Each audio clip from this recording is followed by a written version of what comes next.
자, 우리 성경 창세기 1장 1절을 보겠습니다.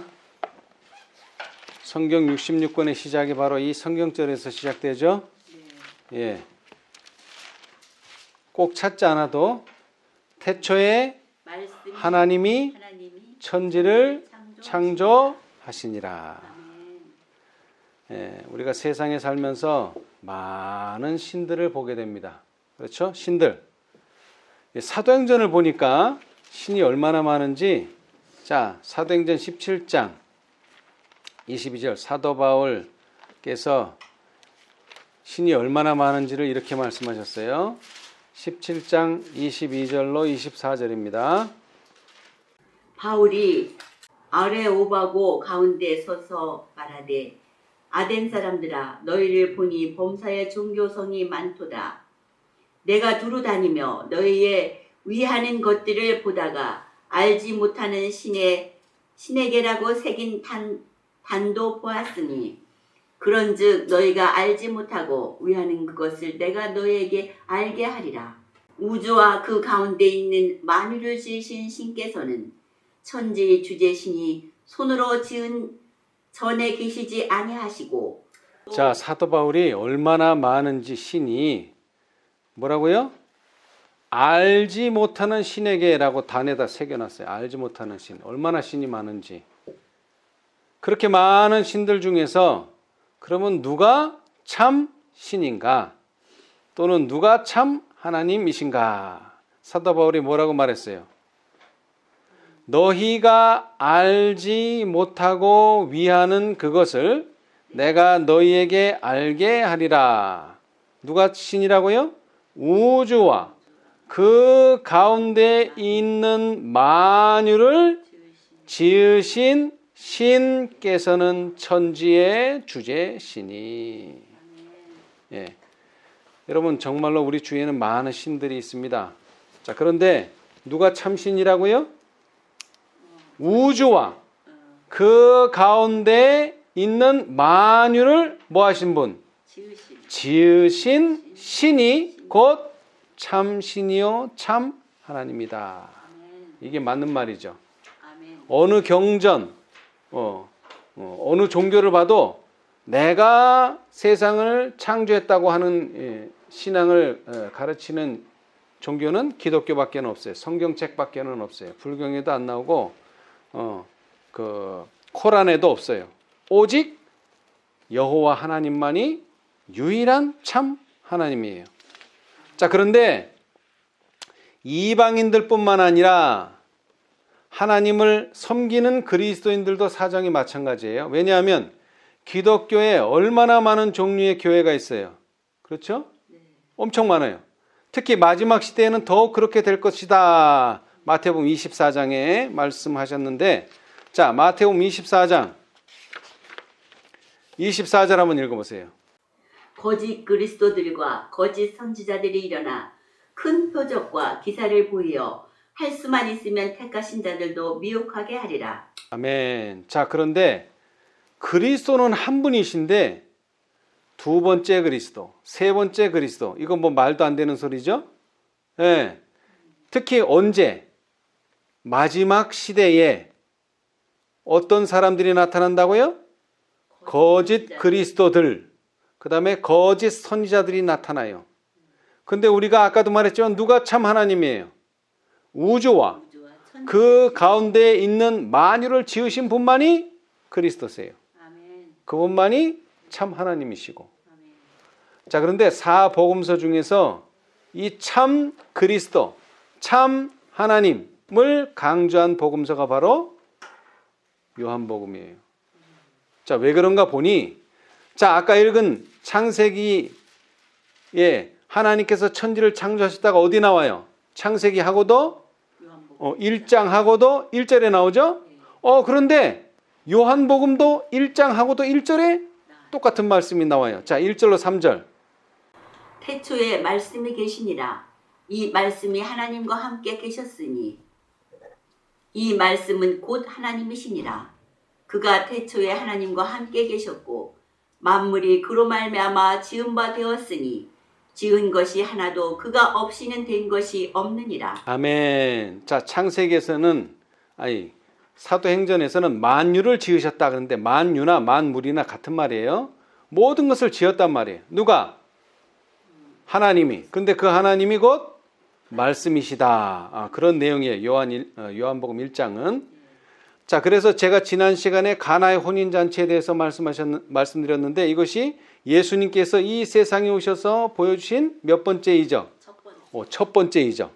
이 이적은 뭘 말하느냐 하면 예수님께서 뭘 가지고 계시다? 신성의 능력. 다시 말하면 창조의 능력을 가지고 계시다는 것을 보여주는 거예요. 그렇죠? 자, 그런데 재밌는 사실은 자, 가나의 혼인잔치에서 이적이 뭐가 이적이에요? 물이 포도주가 된 거죠. 포도즙이 된 거죠. 자, 그런데 이 세상을 창조될 당시로 가봅시다. 창세기 1장 2절.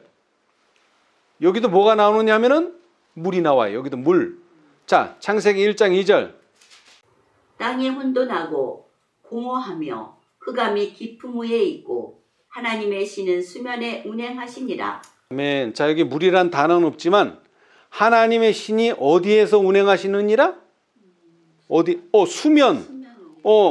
수면이 결국 물 숫자죠. 자, 그래서 킹제임스 성경을 보면 이래요. 땅은 형태가 없고 비어 있으며 어둠은 깊음의 표면 위에 있고 하나님의 영은 물들의 표면 위에서 움직이시니라. 자, 창조 당시에도 뭐가요? 물이 있었다는 거예요. 그런데 그 물을 뭐로 변한 건 아닌데 그 물들 속에서 하나님께서 창조를 하셨어요. 그런데 가나의 혼인잔치도 그 물들을 포도주로 바꿔놓은 거예요. 이게 창조라는 거예요. 그러니까 창조의 능력이 가나의 혼인잔치에서도 똑같이 물로서 보여주셨다는 거예요. 아시겠죠? 자, 그러면서 뭘 창조하셨어요? 첫 번째로. 자, 창세기 1장 2절로 3절. 이 세상에는 본래 땅과 물밖에 없었어요. 그런데 뭘 창조하셨어요? 그렇죠. 자, 창세기 1장 2절 3절을 읽어보세요. 땅이 혼돈하고 공허하며 흑암이 깊음 위에 있고 하나님의 신은 수면에 운행하시니라. 하나님이 가라사대 빛이 있으라 하심에 빛이 있었고. 아멘. 자, 제일 먼저 만드신 게 뭐예요? 첫째 날에? 빛. 그런데 똑같이 요한복음도 말하죠.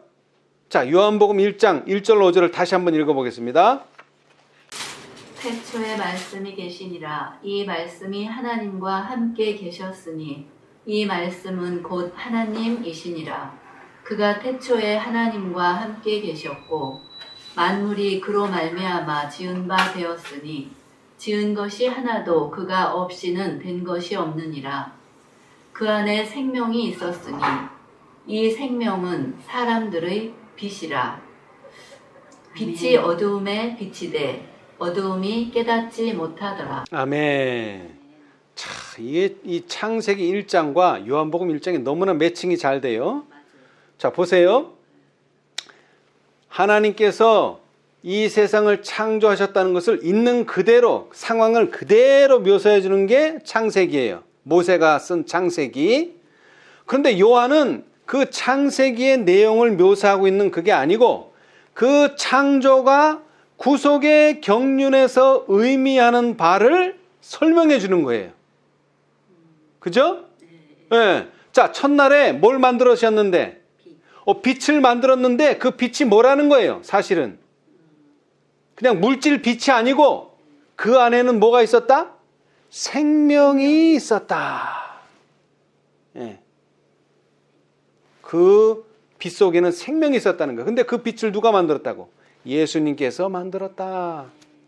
그 얘기를 하고 있는 거예요. 자, 이제 빛. 이거 아주 중요하죠. 빛. 우리가 식물이요, 뭐 없이는 못 살아요. 빛 없이는 못 살아요. 근데 식물만 그런 게 아니라 사람도 빛 없이는 못 살아요. 자, 그런데 그런 빛이 아니고 과학적으로 말하는 그런 빛이 아니고 영적인 빛에 대해서 좀 보자는 거예요. 자, 초기문집을 보겠습니다. 초기문집, 영적인 빛. 자, 초기문집 54페이지. 이거는 화이트 선지자께서 계시를 본 겁니다. 예, 계시. 자, 54페이지. 2300조의 끝. 예. 나는 한 보좌를 보았는데 그 위에는 아버지와 아들이 앉아 계셨다. 나는 예수님의 용모를 바라보고 그분의 자애로운 모습에 감탄했다. 아버지의 형상은 뵐 수 없었는데 그것은 영광으로 번쩍이는 구름이 그분을 덮고 있었기 때문이었다. 나는 예수님께 아버지께서도 그분과 같은 모습인지를 물었다. 그분은 아버지께서도 당신과 같은 형상을 하고 계시다고 하셨다. 그러나 내가 볼 수 없는 것은 만일 내가 그분의 영광을 한 번 바라본다면 너는 살아남지 못하게 될 것이기 때문이다 라고 말씀하셨다. 보좌 앞에서 나는 재림 신도들과 교회와 세상을 보았다. 나는 보좌 앞에 있는 두 무리를 보았는데 한 무리는 아주 진지하게 머리를 숙이고 있는데 비에 다른 무리는 무관심하고 부지런한 자세로 서 있었다. 보좌 앞에서 머리를 숙이고 있는 무리들은 예수님을 바라보며 기도하고 있었고 예수께서는 당신의 아버지께 탄원하시는 것처럼 보였다. 한 줄기 빛이 아버지께로부터 나와 아들에게 이르렀고 아들에게서 다시 기도하는 무리에게 임하였다. 그때 나는 몹시 밝은 빛이 아버지께로부터 나와 아들에게 이르고 아들에게서 다시 나와 보좌 앞에 있는 다른 무리들 위에 머뭇거리는 것을 보았다. 그러나 대다수의 사람이 그 큰 빛을 받지 못했다. 많은 사람들이 그 빛을 피해 나가서 즉시 그 빛을 거절하였다. 어떤 사람들은 대수롭지 않게 여기고 그 빛을 받지 않았다. 그러자 그 빛은 그들을 떠나고 말았다. 몇몇 사람은 빛을 받고 기도드리고 있는 적은 무리에게로 가서 함께 머리를 숙였다. 기도하는 무리는 모두 그 빛을 받아들이고 그것으로 인해 기뻐하였다. 그들의 용모는 그 빛의 영광으로 빛나고 있었다. 아멘. 자, 일단 여기까지 읽어보겠습니다. 자, 이제 화이트 선지자께서 계시를 봤어요. 계시를 봤다는 것은 나는 한 보좌를 보았는데 이게 계시예요. 예. 근데 그 계시에서 누가 나타나요? 두 무리가 나타나요. 보좌 앞에 있는 두 무리. 자, 한 무리는 어떤 무리예요? 아주 진지하게 머리를 숙이고 있고 또 다른 무리는 무관심하고 부주의한 자세로 서 있어요. 그렇게 두 무리가 있어요. 자, 그런데 뭐가 나타났어요? 한 줄기의 빛이 어디서부터? 아버지께로 나와서 어디에게로? 아들에게 이르고 다시 아들에게서 누구에게로? 기도하는 무리에게 임하였다. 네. 자, 그러나 이 빛은 기도하는 무리한테만 머무는 게 아니에요. 나와 보좌 앞에 있는 다른 무리들 위에 머무는 것을 보았다. 네, 머뭇거리는이 아니라 머무는 것. 빛이 그들 가운데도 머물렀어요. 그런데 대다수의 사람이 이 큰 빛을 받지 못했다. 왜 받지 못했을까요? 물론 거절했기 때문이지만 거절은 결과고 기도하고 기다리지 않았기 때문에 그냥 못 받은 거예요. 거절한 거고. 자, 그런데 기도하는 무리는 모두 그 빛을 받아들이고 그것으로 인해 기뻐하면서 그들의 용모가 어떻게 됐다고요? 그 빛의 영광으로 빛나고 있었다. 네. 근데 이 빛이 거기서 끝나는 게 아니에요. 자, 그 다음 달라. 나는 아버지께서 보좌로부터 일어나 불병거를 타시고 휘장 안에 있는 지성소로 들어가 좌정하시는 것을 보았다. 그러자 예수께서도 보좌로부터 일어나셨고 그의 앞에서 머리를 숙이고 있던 무리들도 그분과 함께 모두 일어섰다. 나는 예수께서 일어나신 이후에는 단 한 줄기 빛도 그분으로부터 부주의하는 무리들에게로 가는 것을 보지 못했다. 그들은 칠흑 같은 어두움 속에 버려졌다. 예수님과 함께 일어선 무리는 그분의 보좌를 떠나 그들을 좁은 길로 인도하실 때 그들의 눈을 그분께 고정시키고 있었다. 그 후에 그분은 오른팔을 들고 사랑스러운 목소리로 말씀하셨다. 여기서 기다려라. 내가 나라를 받으러 아버지께로 가노라. 너의 예복을 흠없이 보존하고 있어라. 잠시 후면 내가 혼인잔치에서 돌아와서 너희를 내게로 영접하리라. 그때 불꽃같이 번쩍이는 수레바퀴가 달린 구름 병거가 천사들에게 둘러싸여 예수님이 계신 곳으로 왔다. 그분은 병거를 타시고 아버지께서 앉아 계시는 지성소로 가셨다. 거기서 나는 예수께서 대제사장으로서 아버지 앞에서 계신 것을 보았다. 그분이 입은 제사장의 예복의 가장자리에는 방울과 석류 무늬가 장식되어 있었다. 예수님과 함께 일어선 자들은 지성소에 계신 그분에게 자기들의 믿음을 상달시키면서 우리 아버지시여 우리에게 당신의 영을 부어 주시옵소서라고 기도했다. 그러자 예수께서 그들에게 성령을 불어넣어 주셨다. 그 안에는 빛과 능력과 풍성한 사랑과 기쁨과 평안이 있었다. 아멘.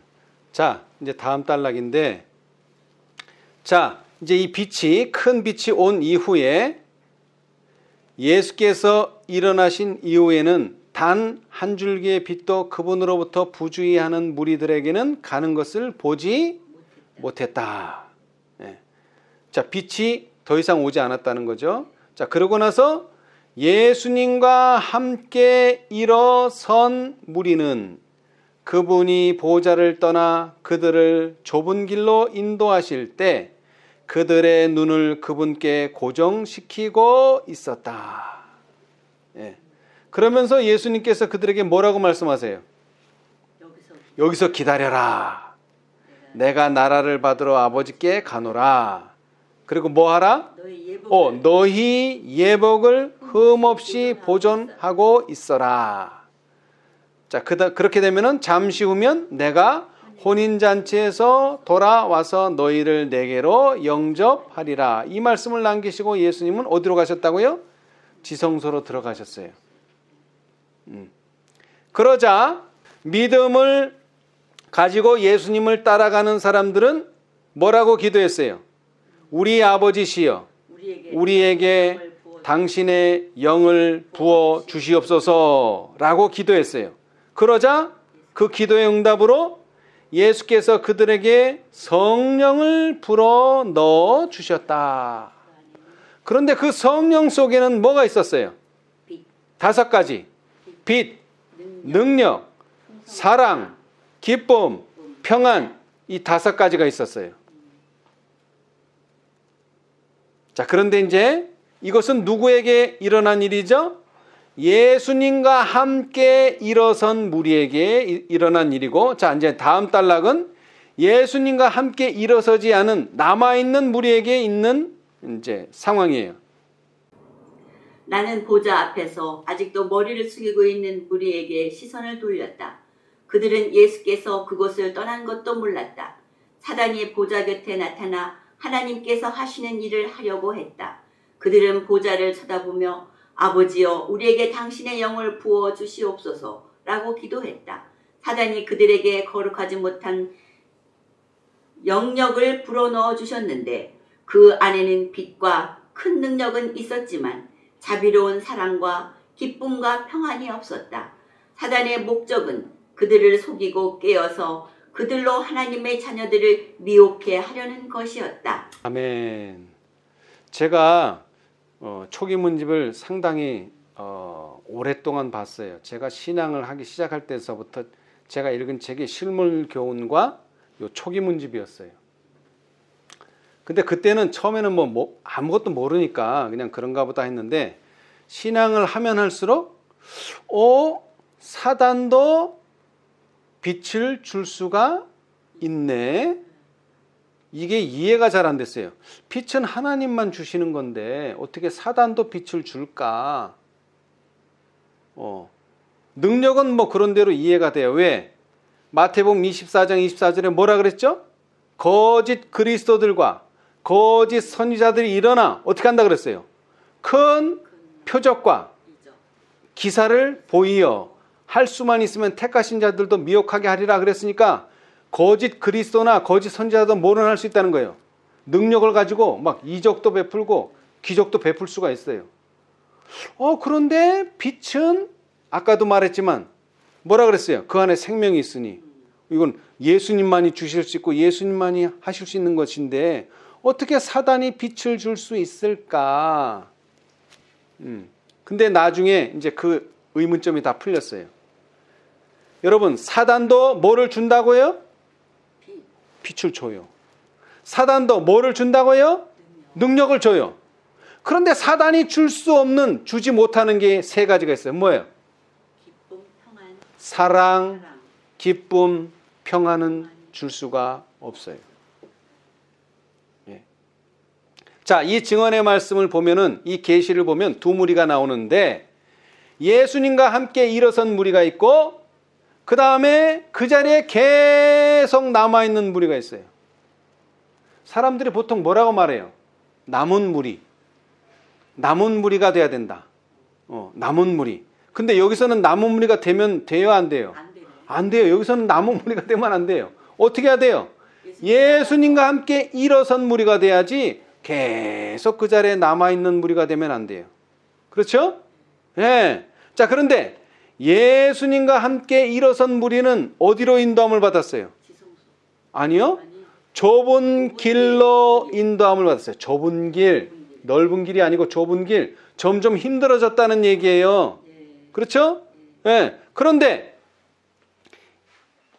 이 두 무리가 똑같이 기도를 해요. 똑같이. 자, 기도문을 봅시다. 자, 예수님과 함께 일어선 무리는 뭐라고 기도했어요? 그 적힌 그대로. 우리 아버지시여, 우리에게 당신의 영을 부어 주시옵소서. 그리고 계속 남아있는 무리는 어떻게 기도했어요? 아버지여, 우리에게 당신의 영을 부어 주시옵소서. 똑같은 기도를 했단 말이에요. 똑같은 기도. 그렇죠? 네. 그런데 응답은 달라요. 왜 다를까요? 한 기도는 누가 응답해 주고 예수님께서 응답해 주시고, 한 기도는요 사단이 응답했기 때문에 결과가 다르다는 얘기예요. 예. 자, 우리가 기도하는 그 기도문을 가지고 결과를 논할 수가 없어요. 왜? 기도는 똑같아. 이 물이나 저 물이나. 그런데 우리가 누구한테 기도하느냐, 또는 누가 있는 곳에서 기도하느냐, 누가 없는 곳에서 기도하느냐에 따라서 결과는 달라진다. 이게 아주 중요해요. 그래서 예수님과 함께 일어선 무리는 예수님께 기도했기 때문에 누가 응답해 주셨어요? 예수님께서. 그래서 뭘 주셨어요? 성령을 주셨어요. 근데 그 안에 있는 게 뭐죠? 5가지. 빛, 능력, 사랑, 기쁨, 평안. 5가지.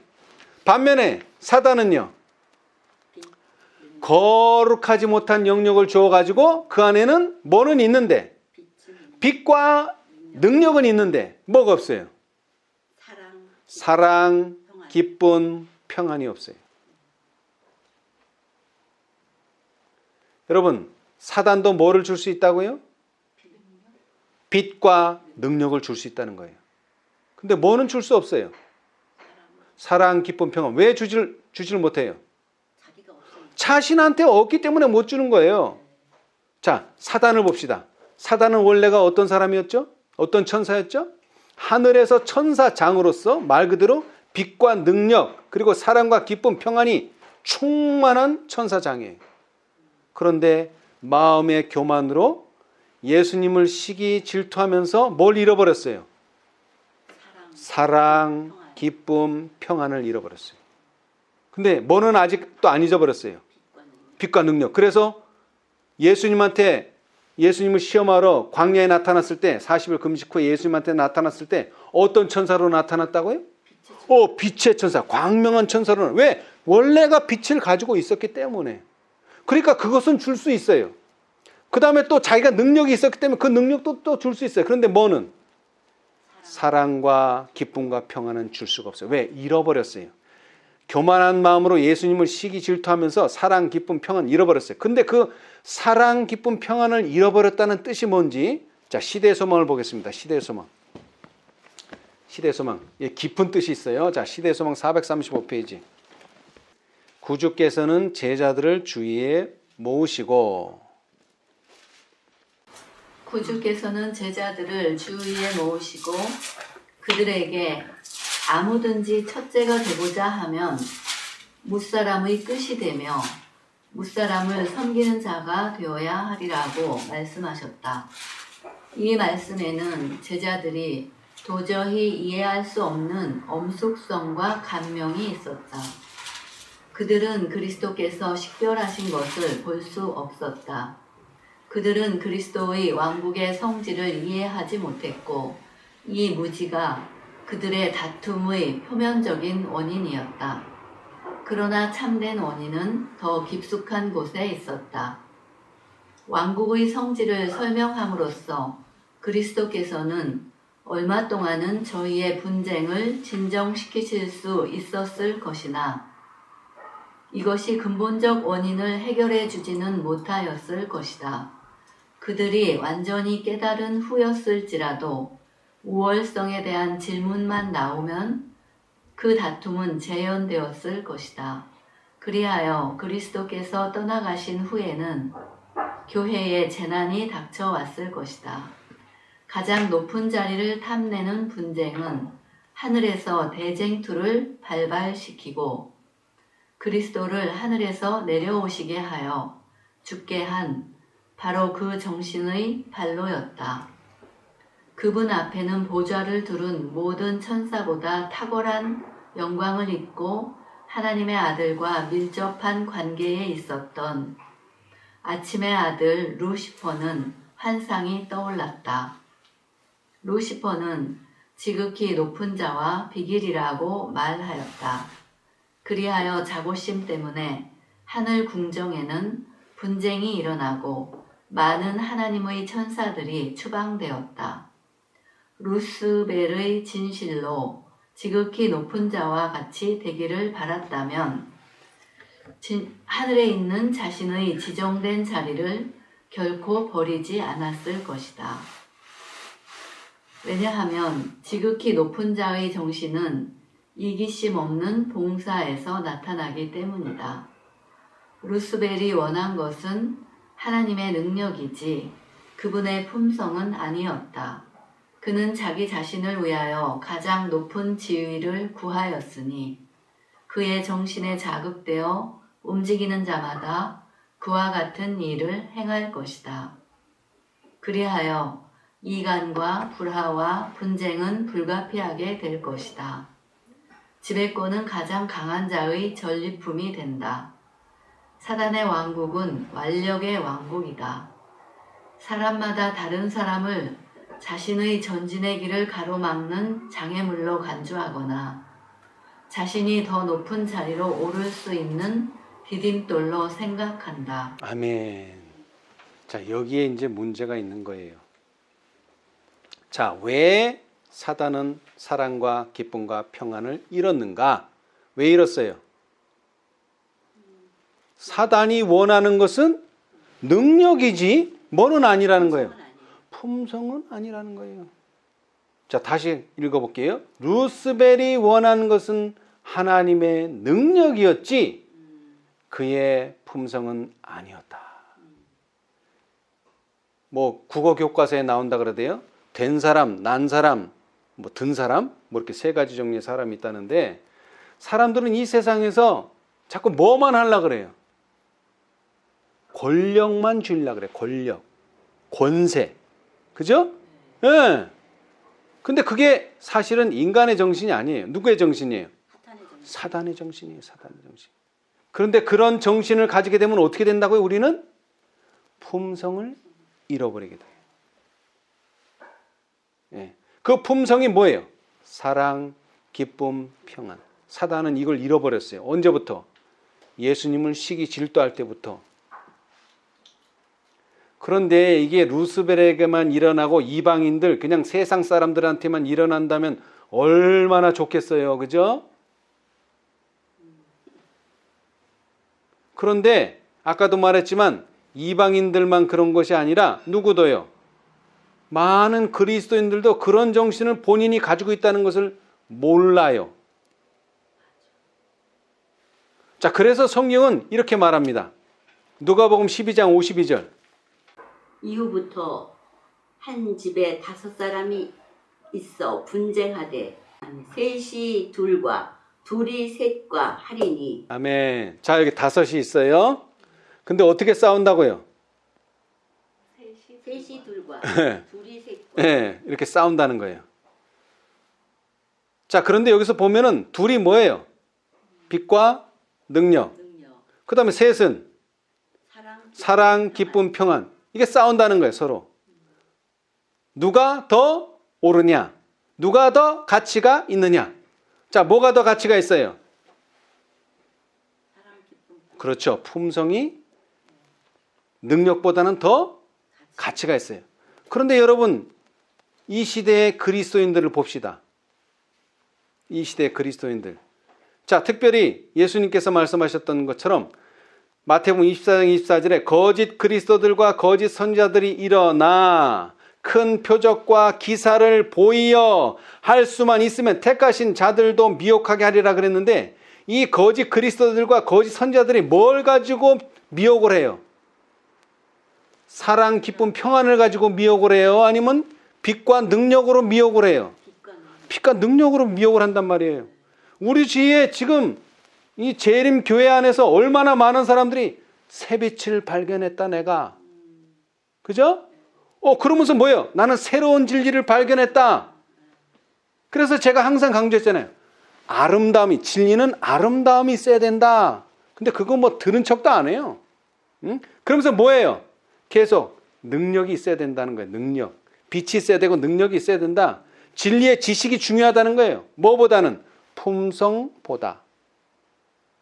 그런데 사실은 뭐가 더 중요해요? 품성이 중요해요. 그런데 중요한 것은 예수님이 뭘 주셨다고요? 품성만 주셨나요?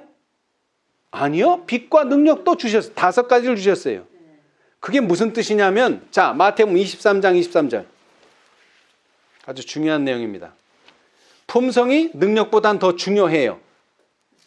화 있을진저 외식하는 서기관과 바리새인들이여, 너희가 박하와 회항과 근체의 11조를 들이되 율법에 더 중한 바 의와 인과 신은 버렸도다. 그러나 이것도 행하고 저것도 버리지 말아야 할지니라. 아멘.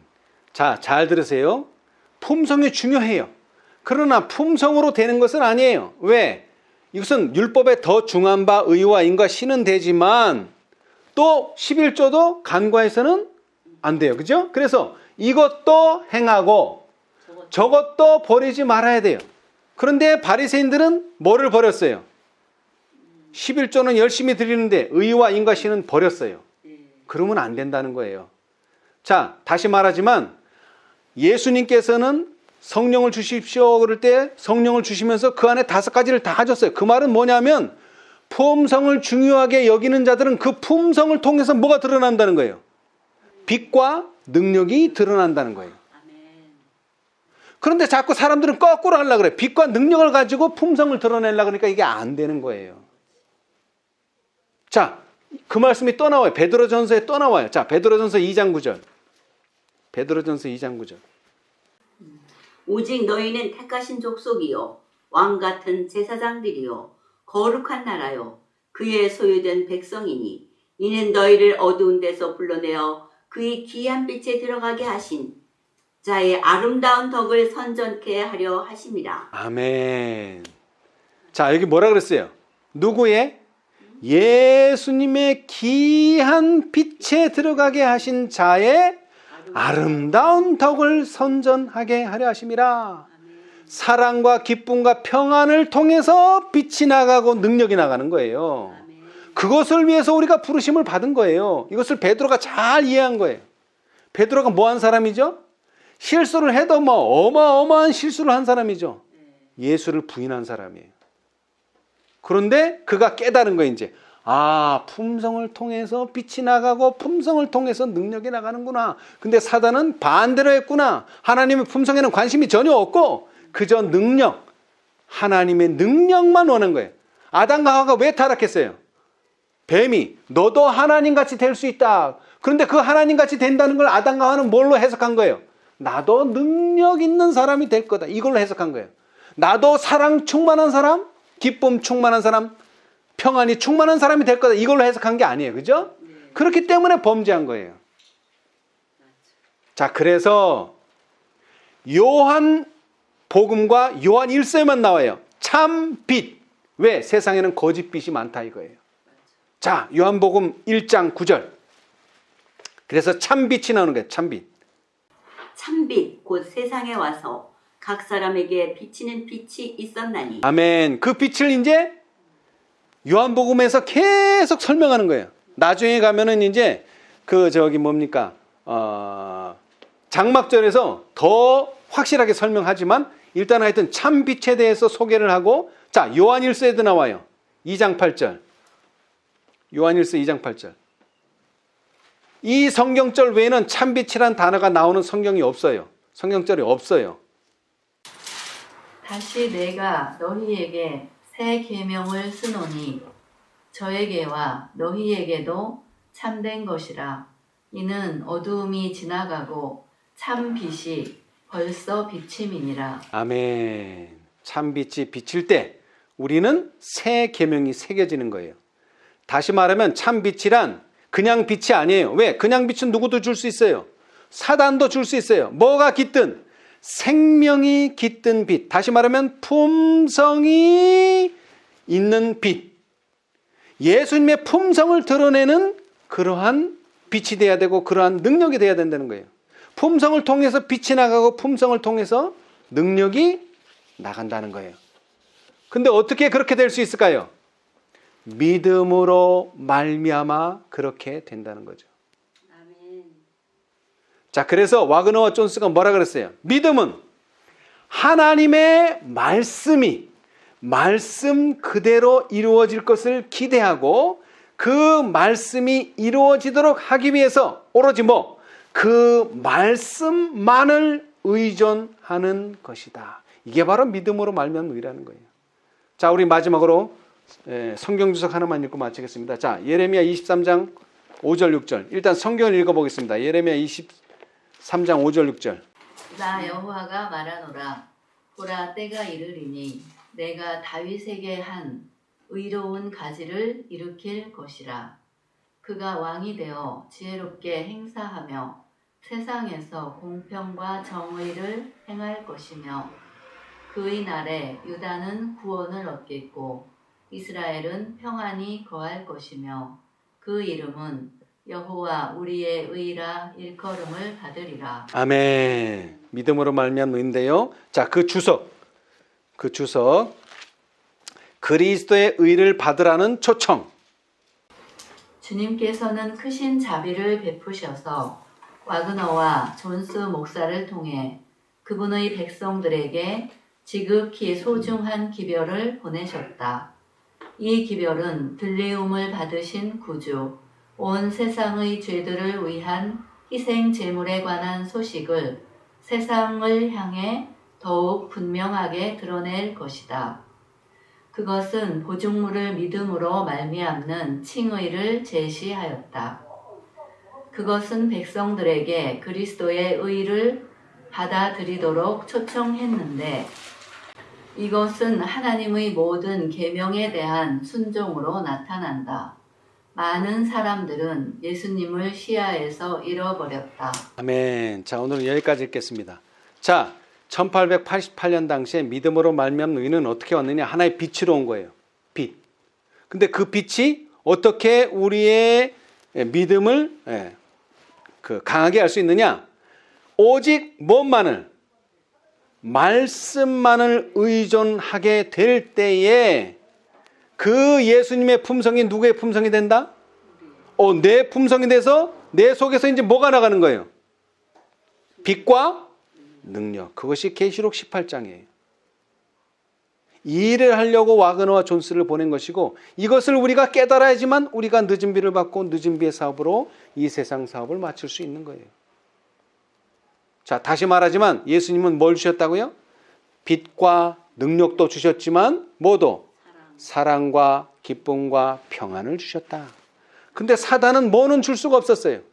사랑과 기쁨과 평안, 품성은 줄 수가 없었어. 왜? 그는 그것을 잃어버렸기 때문에. 왜 잃어버렸어요?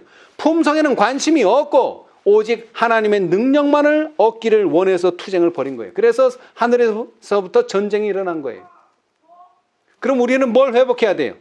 이제 우리는 뭐를 버리고 빛과 능력을 버린다는 말이 전혀 무시하라는 얘기가 아니라 그것보다는 뭐를? 품성을, 사랑과 기쁨과 평안을 먼저 우선시해야 된다. 근데 그것을 받으려면 어떻게 된다? 믿음으로 예수님의 말씀을 받아들여야 된다. 믿음은 하나님의 말씀이 말씀 그대로 이루어질 것을 기대하고 그 말씀이 이루어지도록 하기 위해 그 말씀만을 의존하는 것이다. 이것을 강조한 사람이 누구예요? 요한이란 말이에요. 그렇죠? 자, 요한복음 1장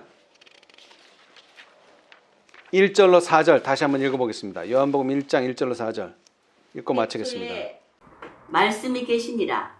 이 말씀이 하나님과 함께 계셨으니 이 말씀은 곧 하나님이시니라. 그가 태초에 하나님과 함께 계셨고 만물이 그로 말미암아 지은 바 되었으나 지은 것이 하나도 그가 없이 된 것이 없느니라. 그 안에 생명이 있었으니 이 생명은 사람들의 빛이라. 아멘. 우리 모두 이 놀라운 진리를 깨달으시고 예수님을 믿음으로 영접하고 하나님의 말씀을 믿음으로 영접하여 우리 속에서 빛과 능력으로 발산되기를 바라면서 오늘 말씀 마치겠습니다.